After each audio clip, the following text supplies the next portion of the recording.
예, 안녕하세요. 도륜쌤의 역사 시간이 오랜만에 돌아왔습니다. 네, 저희가 오늘, 하게 될 강의 내용은, 지난 고려시대 그 제도의, 고려 거란전쟁과 여진전쟁에 이어서, 그렇다면 오늘은 고려 중기에, 정치적 변화가 어떻게 이루어졌는가에 대해서 한번 다뤄볼 예정입니다. 구체적으로는 이자겸의 난과 묘청의 서경천도 운동에 대해서 한번 다뤄볼 예정입니다. 강의 목표를 읽어드리겠습니다. 1. 이자겸의 난의 양상에 대해 이해하고 고려 문벌사의 모순을 설명할 수 있다. 2. 묘청의 서경천도 운동을 통해 개경파와 서경파의 대립 양상과 성격을 파악할 수 있다. 셋. 두 가지 사건이 무신정변이라는 역사적 사건의 연결고리임을 통찰할 수 있다. 이 세 가지 강의 목표를 가지고 한번 내용을 다뤄보겠습니다. 먼저 강의 내용 목차는 화면에 제시된 것과 같습니다. 자, 앞에 이 내용을 들어가기 전에 먼저 고려 시대 구분에 대해서 이 표를 제가 그림을 한번 따와봤었습니다. 보이실까요? 네, 좀 노란색 글자로 보이시죠? 여기 보면 여기에 이 시대 구분의 기준은, 그 각 시대별로, 각 시기별로 그 어떠한 지배계층이 이렇게 고려 사회를 주도했는가에 따라서, 시대를 구분한 것입니다. 고려 건국 초기에 공초기부터 성종대까지 뭐 호족에서 현종부터 이제 숙종, 뭐 예종, 인종 시기 때까지 문벌귀족이라고 치면은 의종 이후부터 그 다음에 원종 때까지가 무신정권, 그 다음에 원종 후반기부터 뭐 공민왕 때 아니면 혹은 고려 멸망 때까지 권문 세력들이 이제 장악했었고 그 이후에 이제 신진사대부와 신흥 무인 세력들이 결국에 손을 잡고 조선을 개창했었던 이제 그러한 사건들, 이제 그러한 이제 지배계층을 바탕으로 해서 고려 시대 구분을 했던 기준이죠. 자, 그 중에서 우리는 오늘 무엇을 배우느냐? 바로 문벌 귀족 사회의 이제 태동과 그 모순, 또 그러한 모순들이 어떠한 사건을 낳았는가에 대해서 우리가 한번 다뤄볼 예정입니다. 자, 먼저 문벌 귀족 사회의 태동에 대한 것인데요. 자, 그렇다면 이 문벌 귀족이라는 것은 무엇인가라는 것이에요. 자, 문벌 귀족을 정의하면 이렇습니다. 고려 건국 이후 무신 정변 이전까지 중앙 정계를 장악한 문관 귀족의 계층을 의미합니다. 즉 이런 거죠. 고려의 건국 및 중앙 집권화 과정에서 편입된 지방호족과 신라 후기의 육특분 계통의 유학자 가문 출신으로 구성되어 있죠. 그러면서 과거제와 음서를 통해서 중앙정계 관료를 지속적으로 배출하면서 막강한 권력을 행사했었던 이제 그런 이제 귀족 집단입니다. 그렇다면 이 문벌귀족 사회가 어떻게 태동했을까요? 먼저 이들의 등장 배경은 고려 현종 때로 거슬러 올라가게 되는데요. 그 전에 그렇다면 이 문벌이란 단어는 무엇이냐라는 거예요. 이 문벌이라는 것은 결국 가문과 출신 배경이 사회의 핵심 기준이 된 상태를 의미하는 것으로서 즉 가문과 출신 배경을 이제 중심으로 성장했었던 가문을 문벌이라고 합니다. 자, 그렇다면 이 개경 문벌 귀족들의 형성과 분포는 어떻게 됐을까요? 여러 귀족들이 있지만은 대표적으로 이자연, 그 다음에 예종과 인종에 딸을 바쳤던 이자겸, 그리고 나중에 권문세족으로 편입했던 이장용이 있었던 임주씨 가문, 그 다음에 삼국사기를 저술하고 요청의 서경천도 운동을 진압했었던 김부식이 있었던 그 경주 김씨 가문, 그 다음에 나중에 그 권문세족으로 편입했었던 최영이 있었던 철원채 씨 가문, 그 다음에 공예태우를 배출했었던 장흥 임시 가문 등의 유력한 가문들이 주로 문벌 귀족들을 형성했다고 보시면 됩니다. 자, 제가 방금 말씀드렸던 이 인주희 씨 가문이죠. 이 인주희 씨 가문, 그 다음에 좌측은 최영 장군이 있었던 철원채 씨 가문과 우측에는 그 서경천도 운동을 반대했고 그 다음에 삼국사기를 저술했었던 김부식이 있었던 경주김 씨 가문 등이 대표적입니다. 자, 그렇다면은 이 문벌 귀족들의 폐단은 어떠한 형태로 나타났을까요? 자, 먼저 이 좌측에 있는 그림 보이시죠? 뽀품의 관리, 그리고 아들, 사위 조카 이렇게 한번 그림이 나열됩니다. 자, 예를 들어서 이런 거죠. 물론 1세대 예를 들어서 이제 관직에 최초로 이제 그 진출했었던 1세대 가문은 보통 과거를 통해서 자기 실력으로 이제 관직에 출사를 하게 됩니다. 그러면서 이제 올라가서 5품, 4품, 상품, 그 이제 쭉쭉쭉 올라가는 거예요. 자, 이렇게 올라가게 되면서 어떻게 됐냐? 결국 그 기반을 마련하게 됩니다. 하지만 이렇게 기반을 마련했는데, 일단 그 아들은 어떻게 됐냐? 물론 과거를 통해서 관직에 진출했었던 사람, 가문들도 있어요. 있지만은 그렇지 않은 가문도 있었어요. 그렇지 않은 가문, 그렇다면 어떻게 해서 관직을 세습했느냐?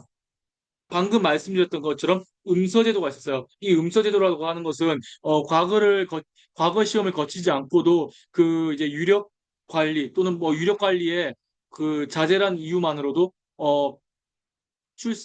관직에 출사할 수 있었던 이제 그러한 제도를 의미합니다. 자, 이러한 제도를 통해서 뭐 아들이라든가 사위 조카 아니면 그 손자들 그 대대로 이렇게 관직을 출사하게 되죠. 즉, 이제 그렇습니다. 자기 아버지나 쉽게 말하면 자기 아버지나 자기 할아버지를 믿고서 할아버지 그 배경을 믿고서 공부하지 않고 관직에 진출해요. 즉 이런 거죠. 아니, 어떤 사람은 힘들게 공부하고 해도 과거에 합격할까 말까 관직에 진출할까 말까 하는데 그 다음부터 얘네들은 한 번 귀족이 된 사람들 어떻게 됐냐? 그냥 음서제도 하나만 있으면은 공부하지 않고도 출세하는 게 가능했어요. 자, 거기에 대해서 플러스 알파 어떻게 됐냐? 또 자기 이제 아버지 또는 이제 자기 선조가 이렇게 과거제를 통해서 어렵게 이제 관직에 진출했어요. 그리고 쭉 승승장구했었죠. 그러면서 나라로부터 어떻게 됐냐? 오품 이상의 관리들은 그 공음전이라고 해서 토지를 이제 지급받게 됐어요. 즉, 이 토지를 지급받다 보니까 어떻게 됐냐? 이 토지가 그 세대에서 그치면 상관이 없어요. 근데 문제는 뭐냐? 아들, 사위, 조카 또는 손자, 뭐 증손자까지 쭉 대대로 이어지는 거예요. 그러다 보니까 다른 뭐 일반 평민이라던가 아니면 일부 귀족 가문들은 아니 노력을 해서 해도 관직을 어렵게 얻을까 말까 하고 또 관직에 출사했어도 또 이게 출사하는 것도 시간이 걸리는데 얘네들은 약간 노력을 안 하거나 아니면 한다고 해도 1, 2만 해도 출사길이 그냥 보장된 거예요. 이러니까 어떻게 관직에 대한 출세길도 안 막혔지. 그리고 토지는 그대로 있어. 그러다 보니까 자기 이제 조상 때부터 마련됐었던 이 경제적 기반의 또 보험제는 그대로 수습해. 이러니까 막 문벌 귀족 사회에 이 폐단이 이렇게 나타나게 된 겁니다. 결국 이러한 것들이 이제 어떻게 보면은 좀 뒤이어졌던 이제 사건들의 좀 뭐랄까 본질적인 배경이 되지 않았을까라는 생각들을 한번 해보게 됩니다. 그러면서 이 문벌 귀족 사회를 크게 동요시켰던 한 사건이 있었죠. 인종의 즉위와 함께 그 즉위기로부터 4년 후에 발생했었던 이자겸의 난이 그 대표적이었었죠. 자, 여기서 이자겸의 난이라고 하는 것은 쉽게 얘기해서 고려 인종이 즉위한 이후에 문벌 귀족 이자겸이 그 왕권을 장악하려 일으켰다가 인종의 이간책으로 실패했었던 이 사건을 의미합니다. 자, 여기선 반란이라고 했었었는데요. 아무래도 이제 인종과 그러니까 이제 황제를 능가할 정도의 막강한 권세를 지녔던 이제 이자겸 세력과 그다음 반대로 이 권력이 막강했었던 이자겸을 견제하려고 했었던 이 인종 간의 뭐랄까 좀 싸움이라고 하는 게 조금 더 정확하지 않을까 싶습니다. 자, 그렇다면 이자겸의 난이 발생했었던 배경엔 어떤 것이 있을까요? 먼저 인주이씨 가문의 성장 때로부터 거슬러 올라가게 됩니다. 이 인주이씨 가문은 그 고려 현종 때 그 현종이 몽진길에서 맞이했었던 그 이제 왕비가 있었어요. 그들이 바로 이제 누구냐? 김은부의 딸이었었죠. 바로 김은부는 또 누구였냐? 공주절도사였었어요. 현종을 몽진을 왔었던 현종을 섬기는데 공을 세웠었죠. 그걸로 인해서 결국에 유력한 가문이 됩니다. 그런데 그 김은부의 부인이 어떤 사람이었냐? 바로 인주이씨 가문 출신이었었어요. 자, 거기에 더해서 어떻게 되냐? 이자겸 이전에 이제 이자연 때부터 고려 왕실과 혼인 관계를 맺게 되면서 이 인주시 가문은 직간접적으로 뭐랄까 이 고려 왕실과의 혼인 관계가 형성이 됐었죠. 즉 이렇습니다. 그렇기 때문에 이 고려 왕실과의 혼인 관계를 바탕으로 성장했었던 문벌 귀족의 대표 가문이라고 할 수 있는데요. 즉 이러한 가문이 이제 특히 숙종이나 예종대를 거치면서 더더욱 승승장구하게 됐습니다. 자, 여기서 그 이자겸의 난의 그 대표 주자라고 할 수 있는 이자겸. 이 인물은, 자신의 첫째 딸을 예종한테 바쳤어요. 즉, 이런 거죠. 예종과 인종의 아버지였던 예종과 그 다음에 인종의 어머니, 그러니까 이자겸한테 첫째 딸이었어요. 이자겸이 첫째 딸이었었던 인종의 어머니가 있었는데요. 그 인종의 이제 어머니 아들이 바로 그 인종이었죠. 그래요. 그럼 이자겸은 인종한테 외할아버지 된대요. 근데 문제는 뭐냐? 아니, 이 외할아버지가 자기 두 딸을 또 자기한테 바치는 거예요. 그러니까 쉽게 말하면 인종 입장에서 어떻게 되냐? 아니, 내 엄마가 있는데, 나한테 이모라고 할 수 있는 작은 이모들하고 또 결혼을 같이 한 거예요. 쉽게 말하면 외할아버지 딸들과 결혼했으니까 이자겸은 인종의 외할아버지면서 또 인종의 장인이 된 거예요. 그러다 보니 어떻게 됐냐? 숙종, 예종, 인종대를 거치면서 권력을 독점하게 됐었죠. 거기에 대해서 이제 금나라와의 관계에 있어서는 이제 숙종과 예종이 추구했었던 그 정벌 정책과는 달리 금나라에 대해서 사대 관계를 행했었습니다. 그러면서 조선 국공의 책봉이 됐었는데요. 즉 여기서 인수절이라고 하는 것은 이자겸의 생일을 이끌어서 인수절이라 했습니다. 근데 원래 여기서 무슨 절 하는 거는 그 국왕이나 황제한테 붙여졌던 이제 그런 존어였어요. 근데 그러한 칭호인데요. 아니 이러한 칭호가 그 이자겸의 생일날에 붙여졌다는 것은 무엇을 말하느냐? 결국 이자겸의 막강한 권력이 황제를 능가할 정도였다는 것을 이제 반영하는 용어가 아니었을까라는 용어가 아니었을까라고 한번 우리가 추론해 볼 수 있습니다. 그만큼 권력이 막강했었어요. 자, 그러다 보니 어떻게 됐냐? 인종 입장에서 이자겸의 그 권력을 견제할 수밖에 없었어요. 왜냐하면 자기 왕권을 이어가고 남았으니까. 그렇기 때문에 먼저 선수를 치고자 했습니다. 자, 여기서 이제 황제 중심으로 이제 뭐랄까, 황제가 중심이 되어서 일으켰던 쿠데타를 보통 친위 쿠데타라고 합니다. 보통 고려 왕조에서는 친위 쿠데타가 많았었어요. 뭐 인종이 그랬었고 그 다음에 그 최충원을 제거하려다가 실패하고 귀양했었던 희종의 사례가 그랬습니다. 그 다음에 나중에 고려 말기 때 우왕의 사례가 그랬었죠. 그러한 것이 있었는데요. 그중에서 인종이 먼저 선수를 쳤어요. 즉 친위 쿠데타를 했었죠. 하지만 어떻게 됐냐? 실패했습니다. 왜 실패했느냐? 이자겸 밑에 있었던 척준경으로 인해 실패했어요. 그렇다면 여기서 이 척준경은 누구냐? 그 고려숙종 아마 그때가 시기별로 볼 때 고려숙종 때였어요. 그 고려숙종 때 금나라와의 전쟁에서 패배해서 위기에 몰렸어요. 그러다 보니까 수세에 몰렸는데 그때 척준경이 단신으로 뛰어나갔어요. 이자 그 금나라 군대를 거의 뭐랄까 거의 물리치면서 혼자 단독으로 물리치면서 포를 구출할 정도로 용력이 막강했었어요.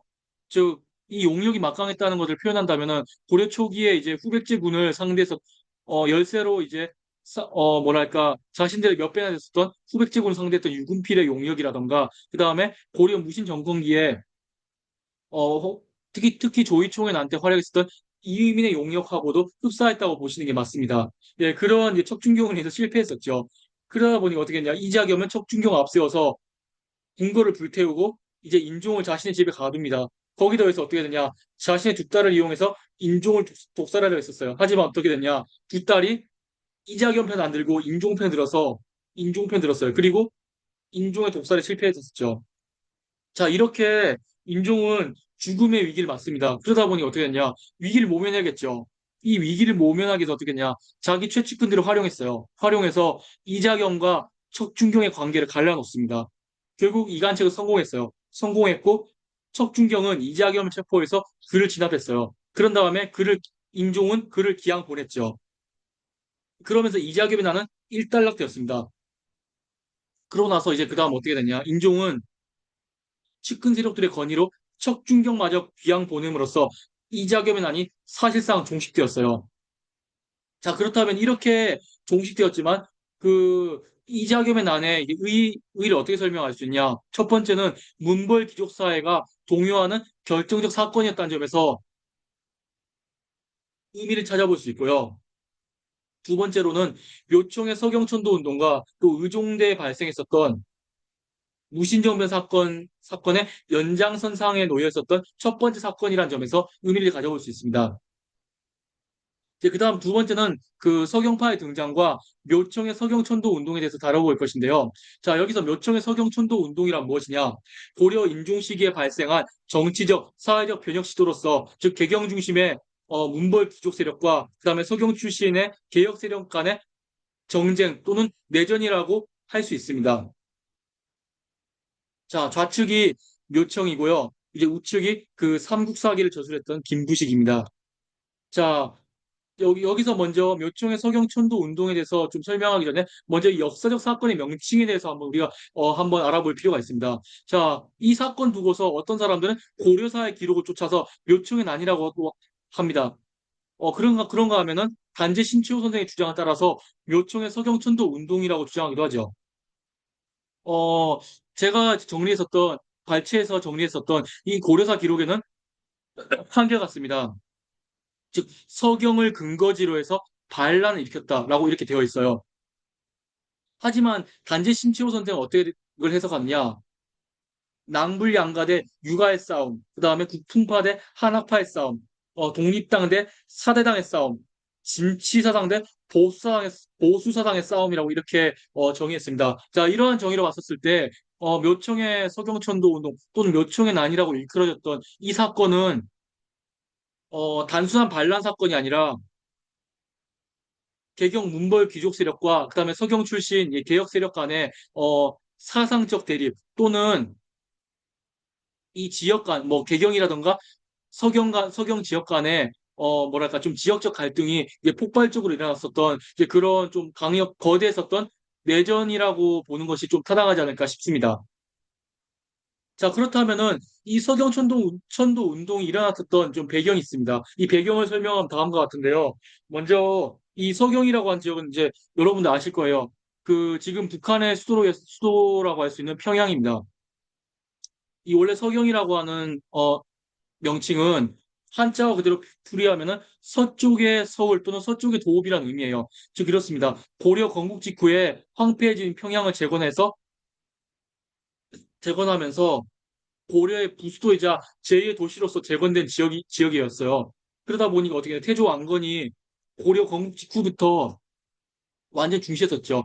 그러다 보니까 사촌 동생 왕식념을 진장으로 파견해서 그 지역을 재건하게 하고 또 그 외에도 이제 그 북방 일대를 성을 수축하고 또 청천강까지 영토를 넓힘으로써 북진 정책을 실질적으로 주도하는데 전초기지 역할을 했었던 이제 지역이라고 볼 수 있습니다.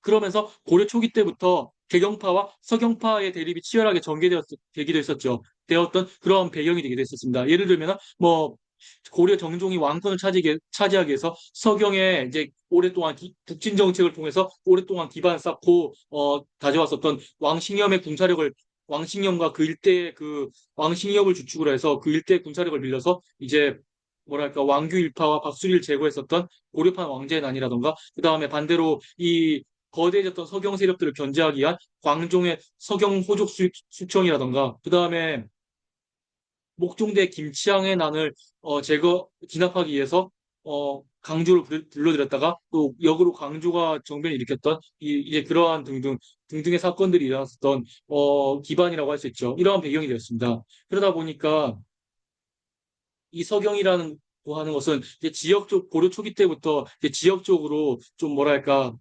개경과 마찬가지로 이제 또 하나의 이제 수도로서 역할을 했었고 그러다 보니까 어떻게 됐냐 서경으로 천도해야 된다라는 것들이 고려 초기 때부터 대두했었어요. 그랬던 것이 어떻게 됐냐 고려 중기 때는 이자겸이 난 이후에 인종이 정치 개혁하는 모색하는 중에 있었어요. 그러한 와중에 서경 출신의 관료였었던 정지상, 최사전, 김한, 백수한 등의 이제 관료들을 대거 등용했었고요. 거기에 더해서 승려였던 묘총이 등장하게 됐었죠. 이때 등장했었던 묘총은 어떻게 됐냐? 풍수지리 사상을 내세워서 서경천도를 주장했었습니다. 그러면서 서경의 대화궁을 지어서 서경천도를 시도했었죠. 그러면서 금국정벌론을 주장했었고, 그 다음에 칭제권언을 주장했습니다. 여기서 이제 이 주장은 칭제권언을 주장했다는 건 어떤 거냐? 즉 고려도 금나라처럼 황제를 칭하고 연호를 제정하자고 하는 주장이었어요. 자, 여기서 그렇다면 풍수도참설이란 무엇이냐? 일명 풍수지리설로서 땅의 특성에 따라 기륭화복이 결정된다는 논리입니다. 그리고 궁극정벌론이란 금나라를 정벌하여 태조왕건의 북진 정책을 이루어야 한다는 논리이며, 그다음에 칭제 권언은 황제를 칭하고 독자적 연호를 사용하는 것입니다. 자, 이때 이제 묘청과 정지상 등의 서경 세력들은 서경으로 천도를 해야 한다고 주장했었고, 반대로 이자겸에 난 이후에 위축되었었던 김부식 등의 문벌 귀족 세력들은 서경천도를 반대했었어요. 즉 이렇습니다. 이러다 보니 어떻게 됐냐? 김부식 등의 개경을 중심으로 한 문벌 귀족 세력과 그 다음에 묘청, 정지상 등의 서경 출신의 개혁 세력들 간의 갈등이 최고조에 달하게 됐었죠. 그렇다 이들이 그렇다면 주장했었던 차이를 한번 엿볼 수 있는데요. 먼저 개경파는 문벌 세력들이 주로 중심 세력을 이루었습니다. 그리고 서경파는 서경 출신의 관료 세력들이 중심을 이루었고요. 그러면서 개경파들은 유학을 추구했어요. 그렇다면 서경파는 어떻게 됐냐?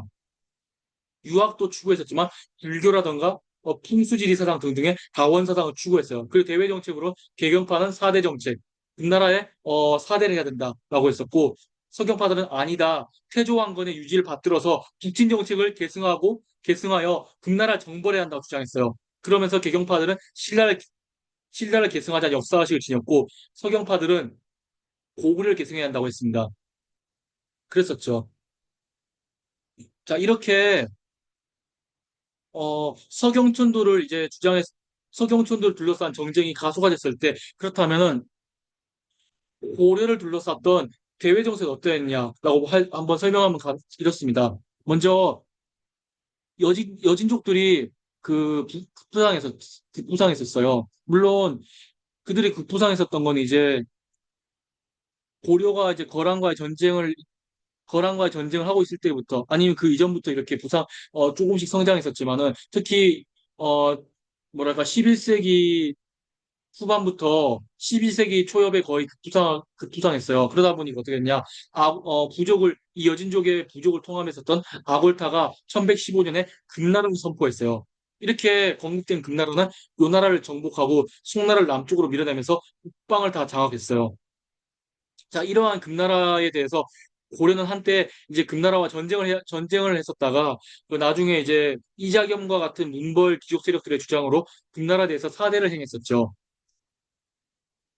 자, 그러한 한편에 서경천도를 시도하는 과정에서 대화궁에 갑자기 화재가 발생했었어요. 자, 이러다 보니 어떻게 됐냐? 이때를 놓치지 않았던 김부식 중심의 개경파 문벌 귀족 세력들은 이를 기회로 반대 여론을 강력히 일으켰어요. 즉, 이런 거였었죠. 서경천도를 하면 안 된다라고 했었어요. 자, 여기서 어떠한 주장했냐? 아니, 지리적으로 좋은 땅이라면 어떻게 이렇게 화재가 날 수 있느냐? 어? 근데 자, 이렇게 화재 났다는 것은 석영천도 하지 말라는 거다. 이렇게 강력히 주장했어요. 그러다 보니 어떻게 됐냐. 인종이 석영천도를 보류했었죠. 그러면서 개경 문벌 귀족 세력들은 이를 계기로 해서 이자겸의 난 이후에 위축되었었던 세력을 다시 재기하는 발판을 마련했었어요. 자, 그런 한편으로 묘청과 이제 정시상 등의 서경파는 그럼에도 불구하고 지속적으로 서경천도를 주장했었죠. 자, 그러한 찰나에 묘청의 난이 발생하게 됩니다. 자, 사건의 전개 과정이 이랬었죠. 즉, 묘청이 서경에서 무리를 모았어요. 그리고 국호를 대위, 연호로 청계라고 선포했었고요.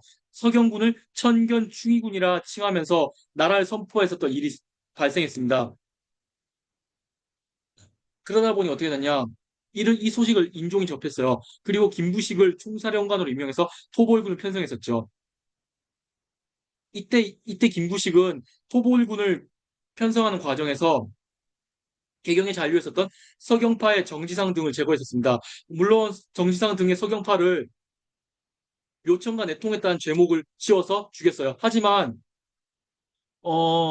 다른 일설에는 그 이제 자기보다 시를 잘 지었었던 정지상을 시기했었고, 이를 평소에 시기했었던 김부식이 묘청의 난을 계기로 해서 그를 이제 묘청과 내통했다는 제목을 덮어 씌워서 자신의 정적을 제거했다는 설도 있습니다. 마치 이런 거죠.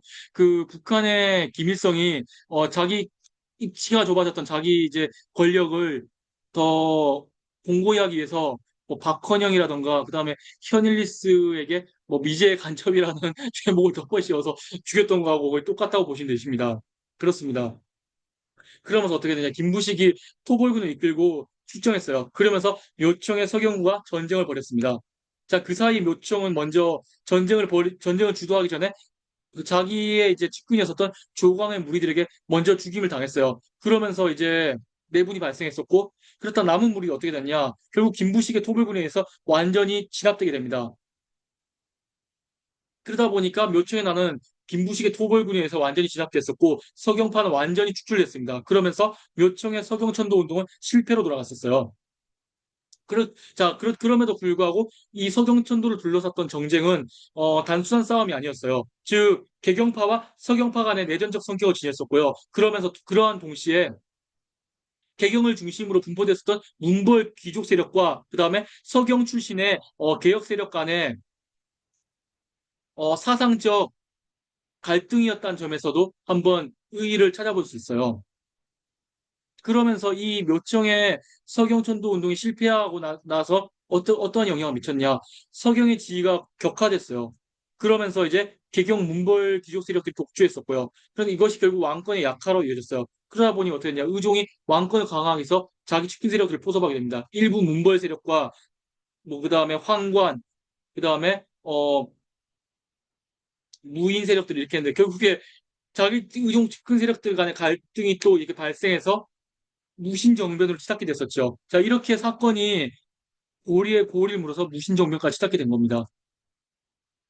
자, 이러한 점으로 봤었을 때, 결국에 이자겸의 난과, 묘청의 서경천도 운동은 이 무신정변이라는 사건의 이제 연장선상에 놓여 있었던 점에서 우리가 한번 이 고려 중개 정치적 변화에 어떠한, 정치적으로 어떠한 영향을 미쳤는가라는 것을 가지고 한번, 이 내용을 살펴보게 됐습니다. 이상으로 제 강의를 마치겠습니다. 부족한 강의를 들어주셔서 감사합니다.